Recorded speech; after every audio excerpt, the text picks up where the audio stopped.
I wanted to make this pretendian person who had like was literally directly mining. It wasn't like just picking things off of Google and making some searches, but it was like she was deliberately mining from her daughters, from her ex-husband.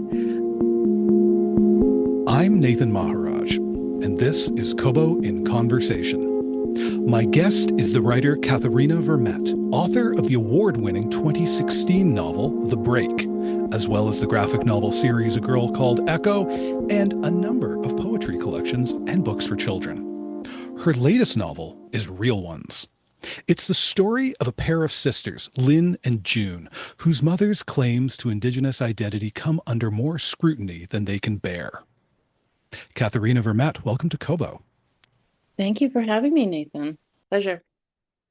So, this book, Real Ones, is about a family in which someone is revealed to the world to be what is, in my understanding and the vernacular of our time, a pretendian, which is to say, that's someone who tells others they're Indigenous, though they may have no Indigenous ancestors whatsoever. Is that a fair definition?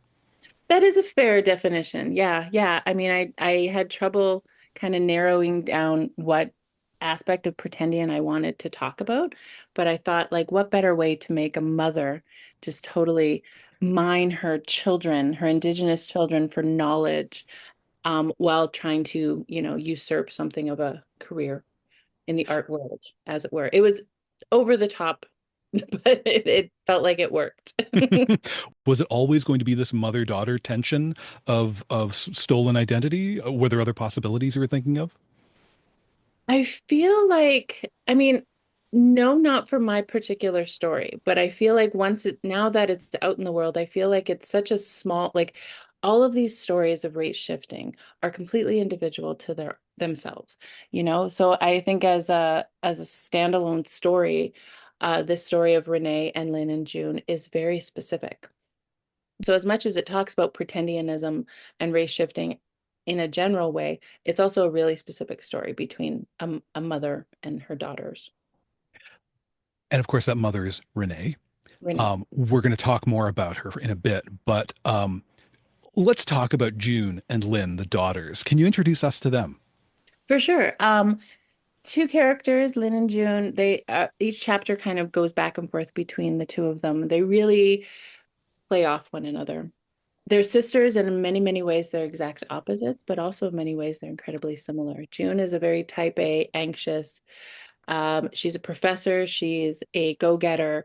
She specializes in Michif history and Indigenous studies, which makes it particularly poignant for her when this happens to her mother. Her mother is outed this way because she very much feels the guilt and the responsibility of trying to make it right. On the other spectrum is Lynn, who is an artist. She's a potter. She's the avoidant aspect of this particular traumatic situation. She doesn't want to deal with it at all. She wants to stay at home and just, be morose and, be artistic as is her want. So Hmm. those are the two, and we're going back and forth between them throughout the book. One of the most interesting things about this book to me was how you take us into a place that isn't typically part of the narrative of a pretendian story, a pretendian story. It's usually they're unmasking stories. Mhm. It's ta-da, and and they would have got away with it too if it wasn't for you meddling kids or I like or that. you Yeah. meddling CBC reporters or what have you. You meddling thieves. Yeah. There's a shaking fist in that too. Yeah. Yeah, always a rhetorical shaking of fist, if not a literal one. But this book is not that because we are with family members with their various degrees of estrangement from Renee. Um, and it's so fascinating to be with them because we get that sense that we don't get from these news stories of what was it like to know this person is not who they say they are, and they're out there saying it. And it just feels like it feels like watching somebody juggling nitroglycerin or something. Like at some point this is going to be bad.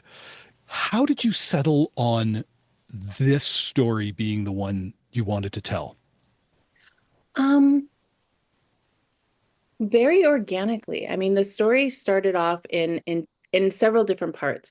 Primarily, it was one was kind of almost these monologue kind of grants about the issue. As you said, that we have many incidents of these race shifting cases, and I'm not going to name names either. I don't think anywhere in this promoting of this book do I want to name any names, because one, I don't want to get sued, and two, I don't think it's fair, because I think part of there's a big calling out that happens, which may or may not be justified, may or may not be the right course of action. But that wasn't what I wanted to talk about. I wanted to talk about the impact it had on other people either directly involved, as is the case in this story, or indirectly involved. Because I found myself every time that these cases came up, it was a questioning of my own identity, particularly when it was someone who I might have been quote unquote duped by, or I might have been closer to. It becomes, because these are what these famous people who are out there making waves and doing important things. This is what we get our pride from, right? When someone is of your parent, evidently of your community, and they're doing great things, you look up to them and you seek and you receive knowledge from them. So when that knowledge is put into question, then you kind of question what you've taken from that, right? You kind of question. And I found myself and I found my loved ones and those around me having these conversations about questioning our own identity, questioning our own sense of identity, our own sense of pride, our own sense of um, you know, indigenous radar, as it were, like, oh, if they conned me, what does that say about me and whatever. And it was that emotional labor that I really felt fascinated by. And to me, I did equate it to, that and I did that in the story here. It's also that emotional labor we take on when things happen in our childhood that are completely beyond our control, yet somehow we feel responsible for them, yet somehow we process guilt in trying to like fix them or remedy them. And it's this response that we have of taking care even of the things that are completely beyond our responsibility. So I really Mhm. wanted to dive into that. I'm really kind of fascinated by the emotional responses in that. In many ways, Renee is a character that happens completely off screen. She comes in through um, telephone conversations. She comes in through some backstory and some memories of conversation, but it really isn't her. It's the effect her actions have on her family. Mhm. I struggled to figure out how to get through this interview without giving Renee center stage because it feels not in the spirit of the book. But still, yeah, she is the center of things. She's a catalyst of everything. Yeah, she's like this planetary object that like nobody invited, but she's exerting gravity nonetheless. Yes. Yes. I like that. Yeah. One of the things that really struck me about Renee, and I think is to the really to the credit of your craft as a literary artist, was Renee has this interiority, even as distant as she is. I think we get a sense of her largely through the harm she's done, but we do get the sense of where it came from. I don't think she was ever really ready to be a parent. I'm Mm, not sure if she was ever really ready to be a partner to anybody either. She doesn't really have a strong sense of who she is. We see that in the men she brings into her life and the life of her children. As much as she got on my nerves, and she absolutely got on my nerves, I also kind of pitied her to some extent.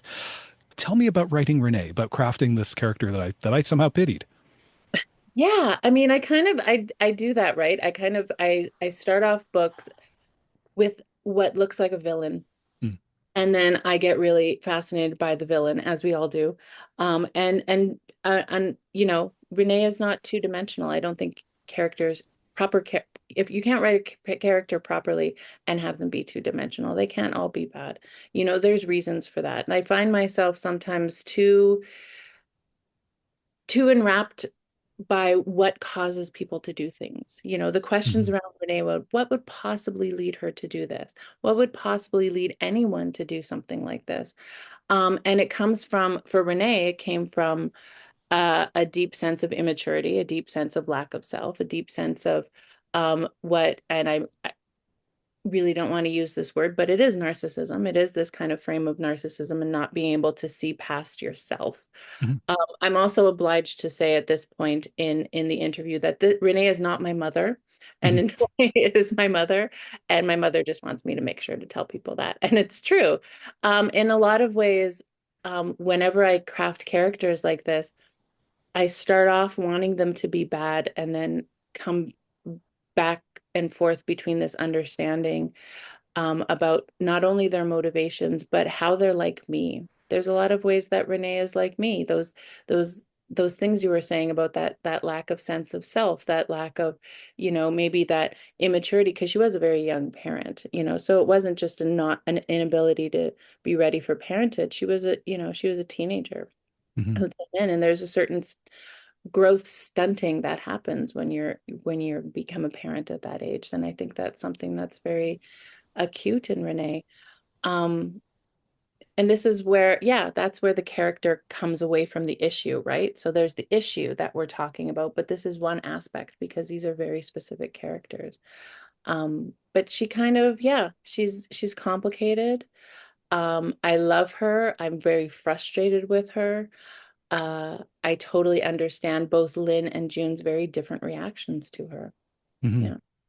Uh, I was thinking, speaking of Lynn and June, who I'm trying to bring us back to, but Renee is again that pull of gravity. It did occur to me that Renee is a little bit of the broken mirror version of Lynn in some ways. Lynn is an artist. Lynn is a mother. She hasn't had amazing luck with relationships, but those are all after all those superficial points. She's just a lot more grounded. She seems a lot more tied in with other people. Do you agree, or was that something that you were, mindfully painting in this picture? It really was. I was mindful of it once I became attuned to it, because I kind of go into character building, and in this one in particular, every novel is different, but in this one in particular, I was building my characters primarily through dialogue. So it's very a dialogue heavy book. It's very like almost a script heavy book. I have long forms of script which may or may not annoy readers, where um I don't have it's just the words. It's not what the character is doing. It's not harkening back to who is speaking, because it's really just Lynn and June having their conversation. You can tell, or you should be able to tell by who is speaking, but you can also see how they're sisters, how they're similar and they're opposites, and they're always going back and forth between one another. And it was those conversations that where I built their relationship, and I also built their character. So in the way that, and it's very similar in the way that Lynn and her mother, Renee, also do something similar. And this is why I love writing families, because you get to craft this character, but then you can also see how they're a reflection of their mother, and how like and not to say Renee as their mother also reflects them in a very deliberate, appropriating way, but also in their emotions and the way they react to the world, as does Lynn's daughter Willow. So you can see those kind of ties. Which I really love. I love seeing those in my own family. I love seeing those in my all of my loved ones, how we reflect each other when we have, even especially when we don't mean to. That's the best part. When my kids really don't want to look like me and act like me and they do. It's like, yeah. uh, so speaking of family and the many valences of family, there's a scene where June is speaking with her grandma, Renee's mom, and June says to her that people can be several things at the same time, and she offers up her own identity as an example. She says, I'm Métis, and I'm a bunch of other things too. And Grandma kind of leaps to June's defense in a way against this thing June has said about herself, that in Grandma's mind is undesirable. She says, quote, "You're white because your mother is white. End of story." And there's a period. That's end of quote. Can you tell me about bringing in a character like Grandma, who really is barely there at all, but when she is there, it does make a. I feel like her impression is kind of left on the story. Yeah, Renee's mom, grandma in this story, in this scene, she is a Mennonite woman. So she's, culturally Mennonite, and she married a French man. She married a Quebecois man. So in doing so, she believed that she became French and her children were French. Her children had French names, and that's kind of the context of the scene. And June is trying to just explain how, yeah, her bicultural identity. I think this is something really familiar to those of us who are bicultural and biracial, because we always feel somehow um not enough of something or too much of the other thing, and it's all of these things. And I know from my white family, it's always this idea of like every single Mennonite I ever come into contact with, I love you all, they ask me, why don't you write more Mennonite stories, why don't you write more Mennonite stories? And I totally understand where they're coming from, and I try to reassure them like, I'm trying, I'll get there. But I've had such a very indigenous life. I've grown up in the city. I've grown up in neighborhoods with high indigenous populations. I've grown up with my Michif family. I've had a very different kind of experience. I've never lived in a Mennonite town and Mennonite community. And I've had a very othered experience when I am. But so it's funny for me to say as a bicultural person, yeah, I am both things. We so often feel not enough or too much or this and that. But as family, when we're family and feeling close to each other, we want to see ourselves reflected in them, right? They see themselves in me, they see me in themselves. Same with so they want to show that, and I get that. For the grandma there, she grew up in a very racist time. She's an elder in this scene, which is when June and Lynn were younger. So she has since passed. So the time she grew up in, anything indigenous was seen as, wrong, bad. Mm. So these girls who had a white mother, they should just be counting their lucky stars and they should just go on passing as white, whether they could or not feasibly. They should just be like, that was her compliment to them. That was her lifeline, as it were, to them, that they didn't have to do that. They didn't have to call themselves by what something that she considered to be beneath them. No. There's also another interesting thing you bring up that I hadn't really seen voiced very much either in stories of of you know passing off false identities, pretendians, and otherwise, is the tragedy of forsaking that Quebecois and Mennonite heritage, which, as you've experienced firsthand, people who share that heritage with you, they too hunger for some representation and seeing stories rooted in their communities told. And can you talk a little bit about that forsaking? I always come, yeah, I think it's such a tragedy when people forsake their own ancestors by thinking that their own ancestors and the people they come from are somehow boring. Like it Mm, comes down to this almost entertainment value of it, like, oh, they're boring. They're just like, I come from a long line of wasps, or they were just like, British people before they were Canadians or something like that. As if that isn't the coolest freaking thing, yeah. because like, even like I remember doing a project with a Scottish poet, and they were telling me the stories of the Highland what is it, clearances. So I've always grown up with these stories in Manitoba of all these Scots people who came down. They landed somewhere up in Churchill and walked down to Winnipeg. Like, how is that not the most harrowing story in the world?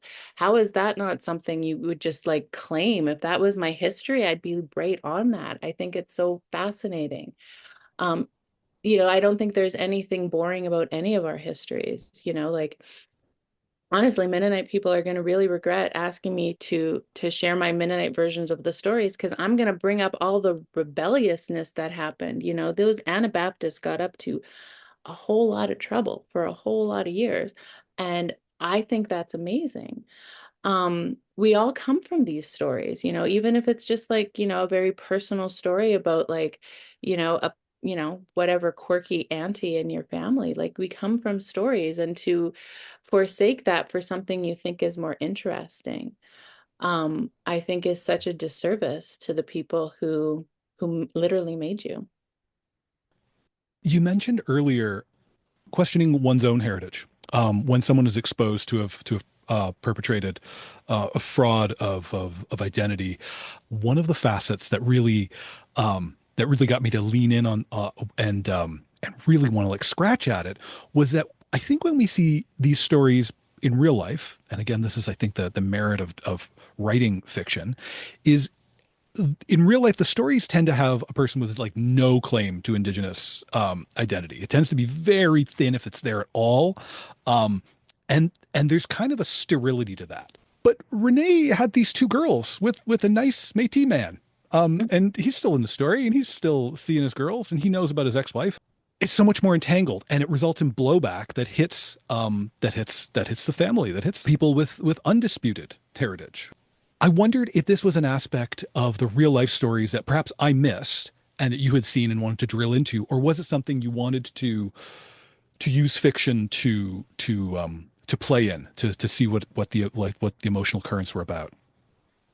Um, Probably more of the latter. Because I will say that in all of these cases, every single one of these cases is different in some way. It's not everybody has absolutely no claims. Some people have connections either through marriage, some people have something. And so often, and what I think again is one of the worst part about these cases is these are folks who are working in and for Indigenous communities. So what you have here is you have a very powerful potential ally Hmm. that has now been like, done a disservice to their identity and come under all this scrutiny and, been made to like step away. And that's such a loss because they could have been, this fabulous ally. They've missed that opportunity to be that. Um, but every single case is different. And that's what I've had a really hard time with because there's so much because you have to make a specific story, right? A novel is not an issue. A novel is a specific story. I had to make it. I wanted to make this pretendian person who had like was literally directly mining. It wasn't like just picking things off of Google and making some searches, but it was like she was deliberately mining from her daughters, from her ex-husband. And she had like this kind of foggy claim to like, no, my grandfather wasn't from Quebec. My grandfather was, Métis. And I didn't go into the details about that because I don't think they're important, but it's like there's this fogginess there. There's this, you know, uncertainty kind of in what she's saying.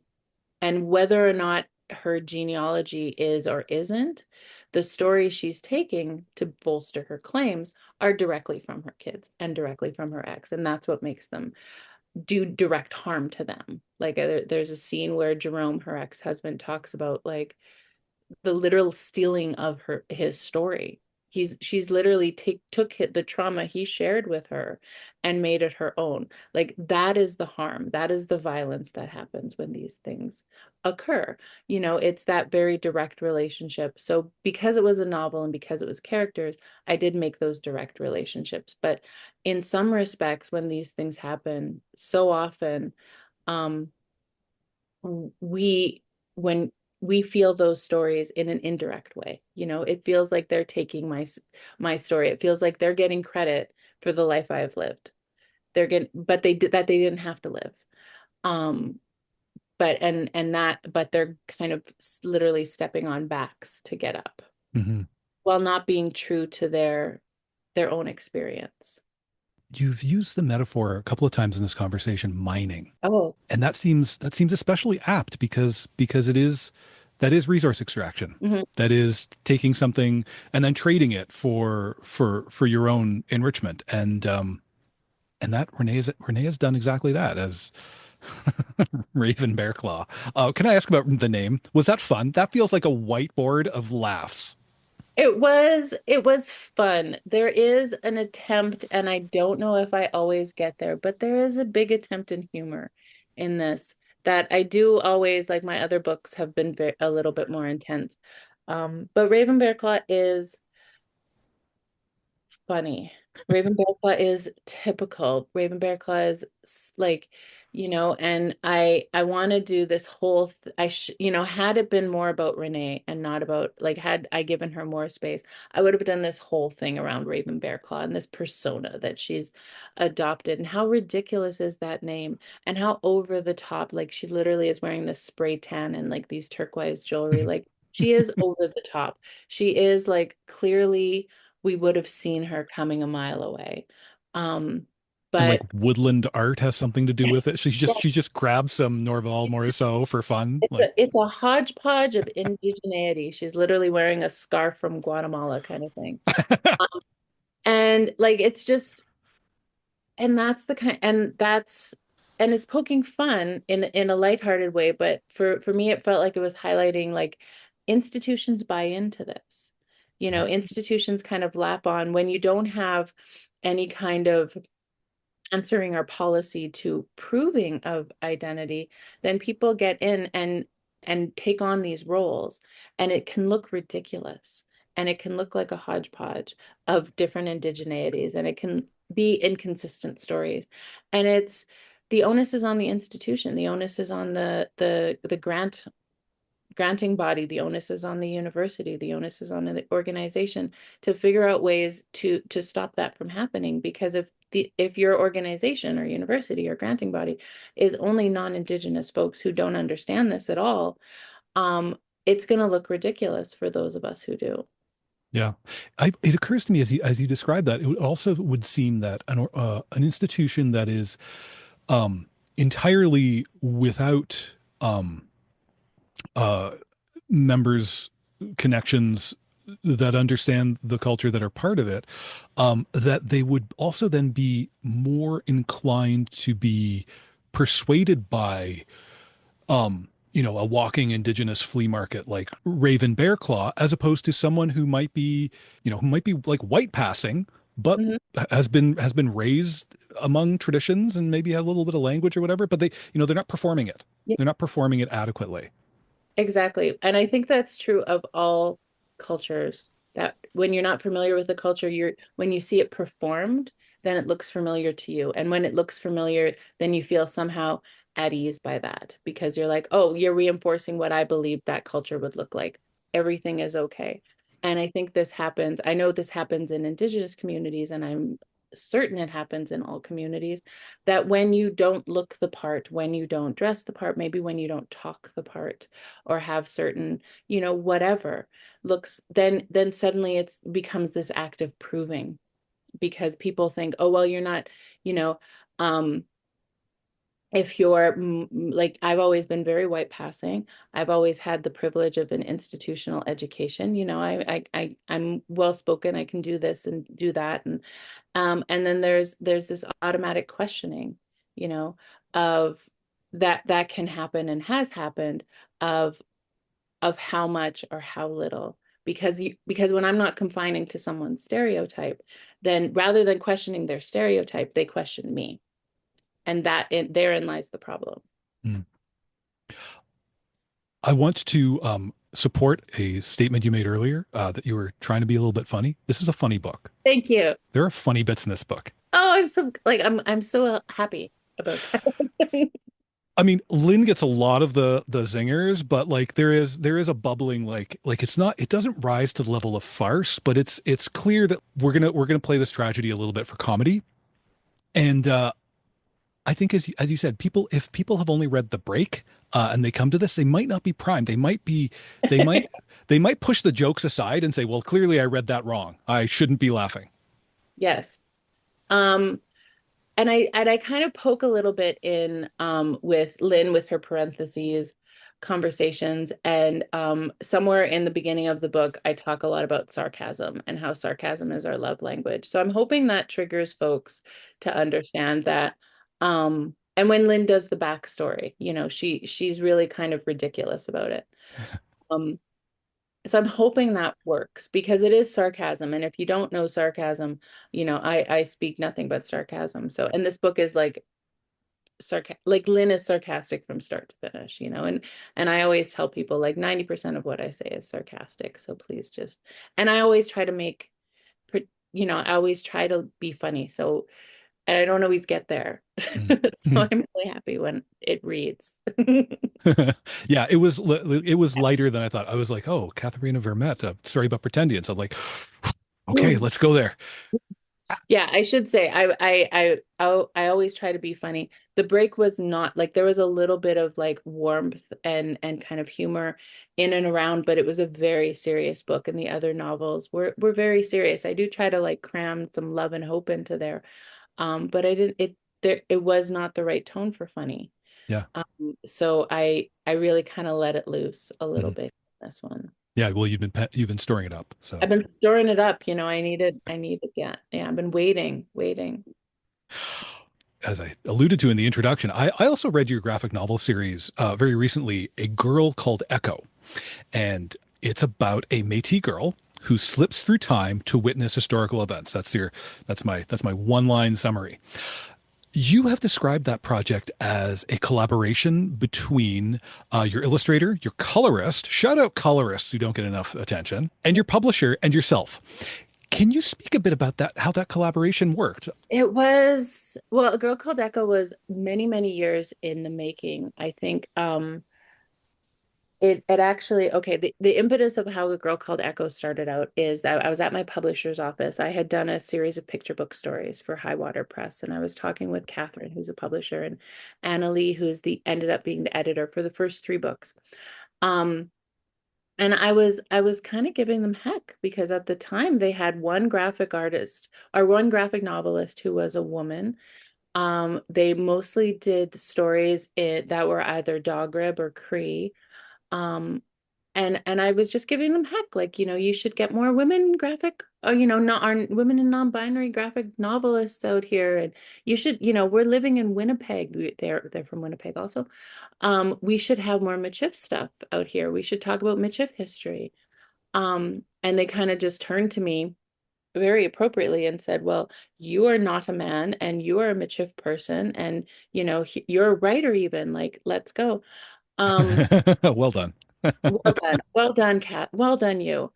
And of course I went away thinking, no, I wouldn't do this. And I had this vision of, how I could possibly like get this. Like I had no idea how to write a graphic novel. I had no idea how to do any of this. But I did have this earnest, sincere desire to dive into Michif history in a really, really big, thorough way. It's something I've always been blessed to know parts of it. I wanted to know all the details, and this was the excuse for that. So we wrote one book a year for like over the course of 5 years. We did skip a year in there because I had a baby in there, or Oh, they take time. they take up a lot of time, those babies. It's amazing how that works. But so I took my time with it and I walked through all the special eras of Michif history. So Echo is the girl, she slips back in time, very magically. I just wanted to be a very clean time traveling girl person. Um, I didn't mess with machines. I didn't mess with magic. I didn't mess with anything. She's just like, she's in there.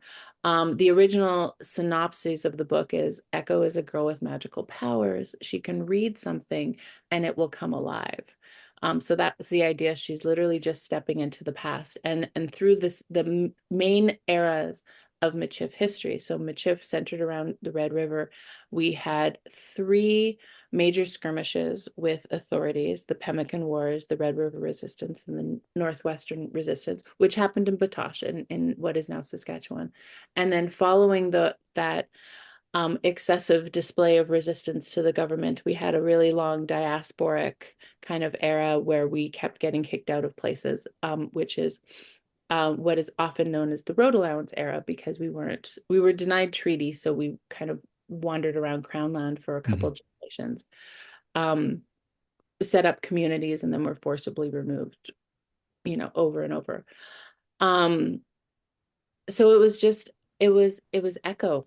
I figured it out as I went. I take no credit for the successes of this graphic novel. I really relied on Scott B. Henderson, who is the illustrator. He knows more about, he's, as they say, he's forgotten more about graphic novels than I think I would ever know. He really helped in the directing and figuring out how this is going to work. I would come in with my 2 cents now and then. But really, I wrote the script. I wrote what I wanted in there. I wrote the historical points and I wrote the characters. But he made it pretty. Donovan Yatsick, the colorist. Colorists every day. Graphic novels and picture books are very expensive to publish. But all the credit goes to these amazing colorists who have the best job because they get to color for a living. But it pops, right? Mhm. Imagine your favorite picture book just as a black and white. It would not work. The color is in. And honestly, it was the publisher. It was Catherine being willing to not only wait for me, um, because I didn't want to do this quickly. And publishers, I don't know if you know, they really like to do things rather quickly. Um, but she really, gave lots and lots of space for this. And I really appreciate it because I don't think it would have been the same book if I hadn't been able to take a lot of time with it. Were you much of a reader of graphic novels before then? I was, of course I was. Primarily with I do not have the, Marvel backstory graphic novel. I did that Scott does, that my partner at the time did. I felt like such an imposter walking into making a book. What I really fell in love with though is the memoirs, the graphic memoirs. Hmm. Um, I took great inspiration for that ability for people to and those masters who do just kind of dive into the intimacy of the image. Who are you thinking of? I'm thinking of Alison Bechdel, who wrote Fun Home and Are You My Mother? And I'm thinking of Sarah Leavitt, Tangles, and it's the story of her coming out. She's a professor at UBC. And then there was this writer, Teresa Wong from Calgary. It's called Dear Scarlet. It's a memoir of her struggle with postpartum depression. So that's really what that was my end, kind of this ability to tell this really intimate story. So Echo is a very introverted character. She's nearly silent in a lot of ways.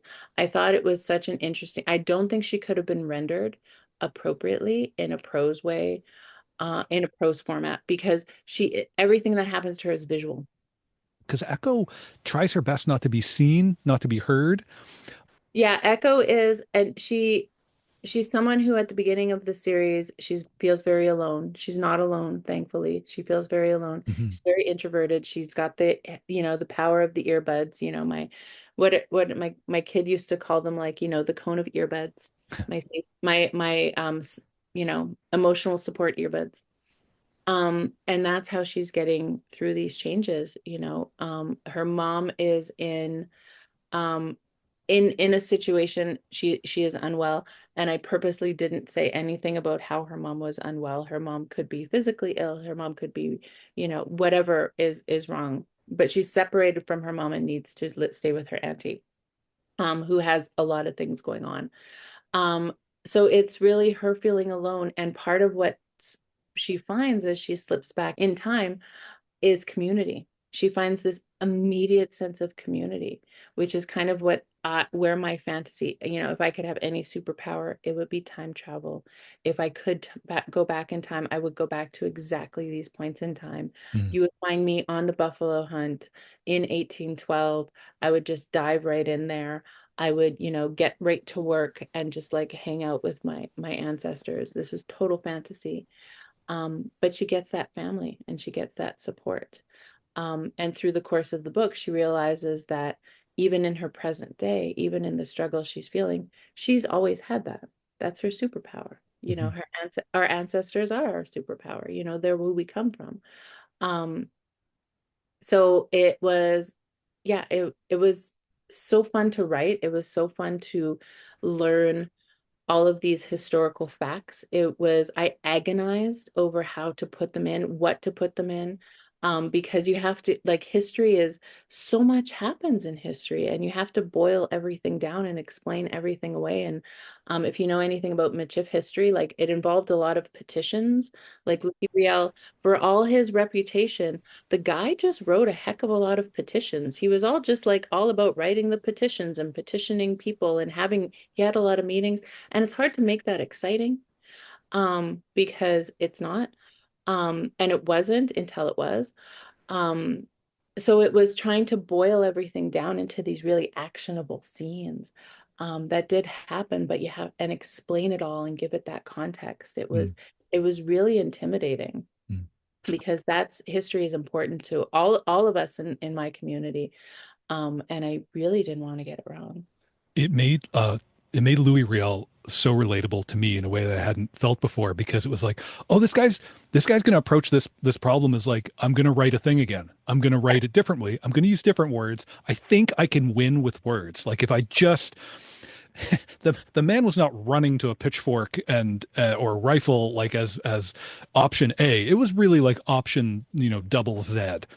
Yeah, that's probably my go-to rant of all time. And I think we have a real big, huge misconception of who Louis Rael was and what he did and what his intentions were and how um what happened and what he caused. I mean, Yeah. especially here over here, I'm in Toronto right now, so that's why I'm like over here in this part of the world, whenever I've talked about it, the understanding of who he was and what my ancestors did is completely wrong. Mhm. Yeah. On the subject of community, if I can make that leap, I recently spoke with novelist Amanda Peters, Oh, and one of the things I asked her about were phone calls that she passingly, I think, refers to in her acknowledgments page of her latest collection of short stories. Um, something about talking to you on the phone as she was working through some manuscript or another. As I understood, these are often walking conversations. You uh-huh. were walking, she was at her desk. Um, First of all, I need to know about, she mentioned there were dogs. Was this a dog walking exercise? It was a dog walking exercise. I like to have my meetings and I do this. I have my best meetings. I also have my best plans for my stories when I'm walking my dog. Hmm. I have a big old lab Hmm. and he needs to be walked and ran every day. So I do, yeah, I love having meetings when I'm walking my dog or letting him run in the park while I make plans with the amazing, absolute amazing Amanda Peters.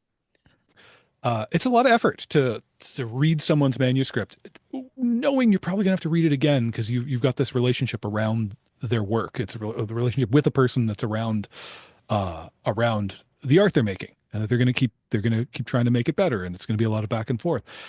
What do you get out of a relationship like that? Not to make it transactional. Oh my God, like here we are talking about Renee mining people. But tell me about like surely there's something that makes you that brings you back to these kinds of things. Yeah, I mean, I've always loved being a mentor. I'm honored to be a mentor. I had amazing mentors when I was coming up into this work. And I started mentoring just as this automatic give it back. I feel like or pay it forward, whatever, pay it back, whatever it is. Um, I don't see it as arduous or difficult at all. I mean, not every manuscript is going to be so beloved, but not everything I write is going to be so beloved either. But it's the relationship that you're building with folks. Um, it's so easy. It's so easy to talk about writing. I'm passionate about it. I think I know a lot of things.